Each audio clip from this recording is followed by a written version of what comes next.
A saúde em destaque. União está autorizada a importar 3 medicamentos de alto custo. Eles são usados por quem tem doenças raras e que podem comprometer seriamente a saúde. Acompanhe também uma entrevista com o juiz federal Valcir Spanholo, que atua em uma vara federal especializada em saúde pública no Distrito Federal. Ele faz um panorama sobre os processos relacionados à carência de leitos e medicamentos. E conta também como a conciliação pretende zerar a lista de espera nos atendimentos de radioterapia pelo Sistema Único de Saúde no DF. O Inteiro Teor traz as decisões e temas que estão em discussão na Justiça Federal da Primeira Região. Acompanhe a partir de agora.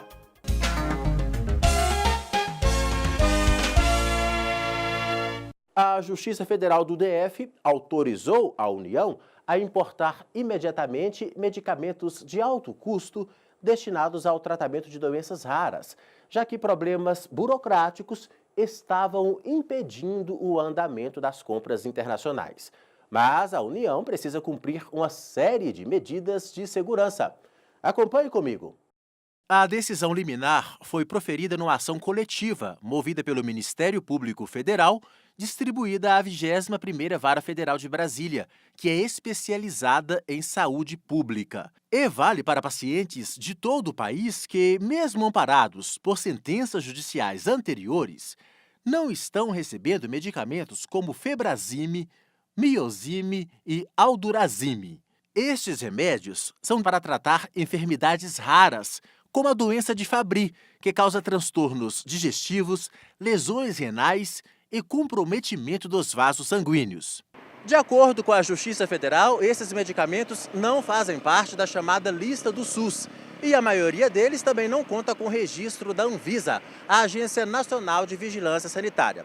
Por isso, a aquisição não precisa obedecer regras específicas da Lei de Licitações, mas acontece de forma direta, mais simplificada. Estamos já há mais de 4 meses sem que esses produtos chegassem até os pacientes.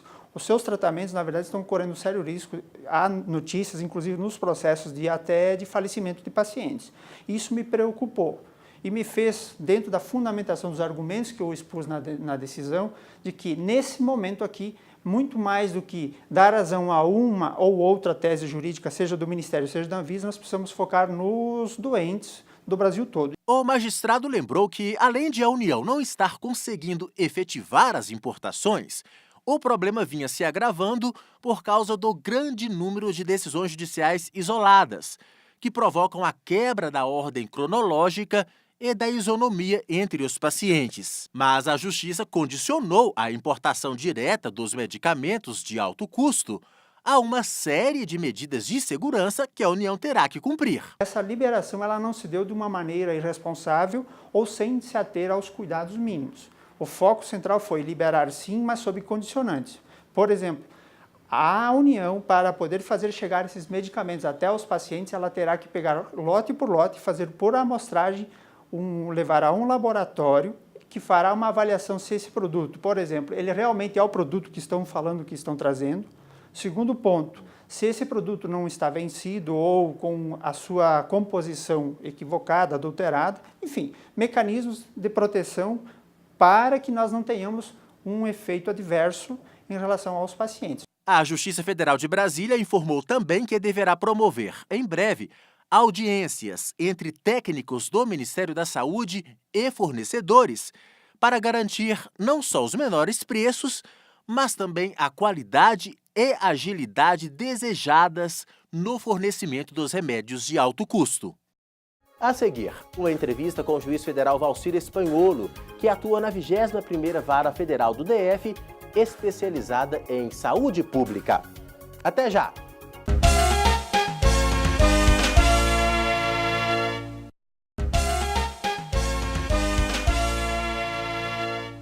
A gente continua falando sobre saúde. Eu conversei aqui no estúdio com o juiz Valcir Spanholo, da 21ª Vara Federal do DF, que é especializada na área de saúde pública.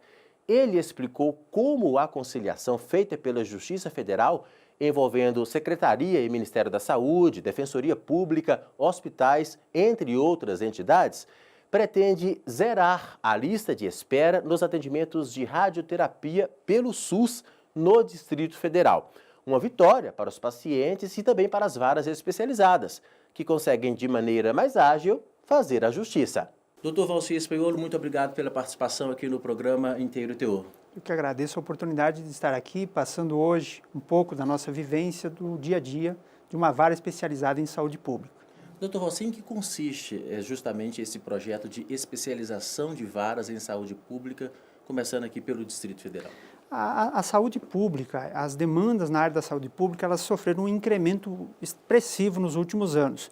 E a partir dessa necessidade, o nosso Conselho Nacional de Justiça, o CNJ, entendeu que dos mecanismos para aprimorar a prestação da tutela jurisdicional nessa área seria especializar, tornar que determinados magistrados passassem a trabalhar com mais ênfase nessas matérias, como uma forma de agilizar essa prestação da tutela jurisdicional, de acolher, enfim, analisar os pedidos das partes, e isso foi replicado. O nosso Tribunal da Primeira Região entendeu como uma medida possível de ser executada, se fez estudos originariamente para isso ser estendido também para outras capitais, mas como Brasília é a sede do Foro Nacional, aqui a gente tem competência para decidir matérias de qualquer ação que envolver os entes federais de todo o Brasil, o projeto piloto iniciou aqui por Brasília e nós temos duas varas, que são a terceira e a 21ª vara. Eu atuo na 21ª vara. Essa especialização ocorreu ali em meados do mês de outubro do ano passado.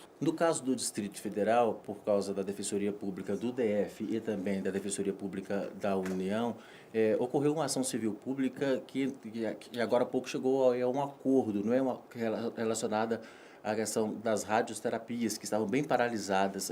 Em que consistiu, basicamente, essa ação civil pública e a decisão, o acordo ao qual os senhores chegaram? Na legislação, a nossa Constituição, ela previu um direito, uma proteção universal a essas demandas de saúde, aos tratamentos e tal. E nesse inclui o tratamento do câncer. No Distrito Federal, a demanda por esses tratamentos, ela estava, na verdade, já ultrapassando a uma lista que a gente chama de espera, de aproximadamente 800 pessoas durante o ano passado, segundo os levantamentos da Defensoria Pública da União e da Defensoria Pública do Distrito Federal. Sendo que existia um prazo, né, para que se fizesse. Sim, há uma lei de 2012 que previa que esse primeiro atendimento com a intervenção da radioterapia ela tem que se dar no prazo de até 60 dias. Tá? Esse prazo ele não estava sendo respeitado.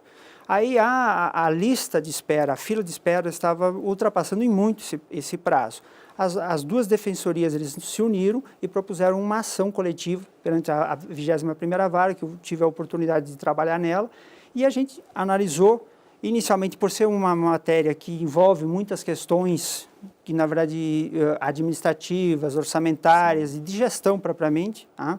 A gente tentou fazer uma audiência de conciliação no final do ano passado, em que se tentou trazer as partes e buscar entender um pouco mais da realidade prática de como é que estava essa situação. Naquele momento, não foi possível se evoluir num acordo, mas se percebeu, na verdade, como magistrado, eu consegui sentir que, na verdade, havia, sim, uma boa vontade de todas as partes envolvidas, de todos os atores, em se tentar buscar essa solução. No início do mês de janeiro, eu acabei deferindo uma liminar, determinando um prazo máximo de 90 dias, para que se fossem adotadas essas medidas, e naquele mesmo momento, aproveitando essa ideia de que havia um terreno fértil para buscar a conciliação, eu novamente designei uma nova audiência para o mês de março, acho que foi mês de março que eu fiz essa audiência, fevereiro. Aí, essa audiência ela acabou ocorrendo, a gente conseguimos trazer, inclusive, unidades hospitalares privadas, foi feito aí, ficamos quase 4 horas entendendo os pontos, tentando ver os pontos em comuns, e que se conseguiu evoluir. E em números, para o telespectador entender, nós saímos de 150 vagas mês, nós conseguimos dobrar para praticamente quase 300 atendimentos novos nessa fila que visando. Inclusive, me parece que já conseguiram fazer inclusive um mutirão recentemente. Uma solução, então, para o problema das liminares dadas e não cumpridas por falta de recursos? Né, sim, e principalmente também pelo seguinte, porque esses tratamentos, uma vez que eles foram feitos dentro dessa contratualização, os custos deles passam a ser padronizados. quando, na verdade, quando é isolado por liminares, na verdade, não se há esse gerenciamento, na verdade, em que a Secretaria de Saúde ela acaba tendo que arcar com o custo conforme praticamente um atendimento particular, Sim. sem a necessidade de se analisar a demanda e outras coisas. Então, também, por esse aspecto, foi extremamente positivo no nosso entender a forma como se conseguiu construir esse acordo. Existem ainda pendências, nós ficamos pré-definidos de fazer uma nova rodada de conversas a partir do mês de agosto, quando aí o acordo ele prevê que essa fila seja zerada. Para a gente encerrar, a recomendação do Conselho Nacional de Justiça de se especializar varas e a predisposição dos tribunais de ajudá-los, né, vocês que estão recebendo as ações ali, vai ajudá-los ainda mais para, pelo menos, minimizar esse problema da judicialização da saúde. Né? Sim, porque um dos problemas que a gente enfrentou, agora a gente recebeu os processos de saúde que estavam tramitando em todas as demais varas, as 16 varas do Distrito Federal Cíveis, que a gente chama. Os processos, eles entravam dentro de um fluxo normal de tratamento como se fossem ações comuns. Tá? A morosidade nessas ações, ela é vital, ele acaba produzindo efeitos. Então, a ideia nossa, dentro desse projeto da especialização, é fazer com que esses feitos, na medida do possível, eles tenham um prazo máximo de duração de 1 ano. Nós não estamos conseguindo dar isso ainda aos nossos jurisdicionados, porque a gente também é recente e a gente está tentando fazer os ajustes necessários. Mas a meta nossa é, principalmente, dar agilidade aos atendimentos dos pedidos de liminares e, principalmente, à decisão final, para que a parte tenha segurança de saber que o seu direito vai ser respeitado dentro do prazo. Doutor Valcir Espanhol, muito obrigado pela participação. Eu que agradeço. A gente deixa espaço para as suas considerações finais. Eu agradeço, e o que eu posso falar aos telespectadores do Brasil, que a gente está se esforçando, somos colegas da outra vara também, somos 4 magistrados, na verdade, que estamos se empenhando muito para fazer dar certo esse projeto. A ideia é que, socialmente, a gente tenha a noção de que chegou o momento da gente tentar fazer do judiciário um órgão mediador que vá além de simplesmente tomar uma decisão do certo ou errado dentro de um processo, da frieza de um processo. Essa é a nossa meta e esse é o nosso compromisso. Obrigado pela oportunidade e até uma próxima. E o Inteiro Teor termina aqui. Não se esqueça, você pode acompanhar as reportagens deste programa e outras notícias do TRF da Primeira Região, também no nosso portal e no YouTube. Estamos também no Facebook e no Instagram. Até o próximo programa. Tchau!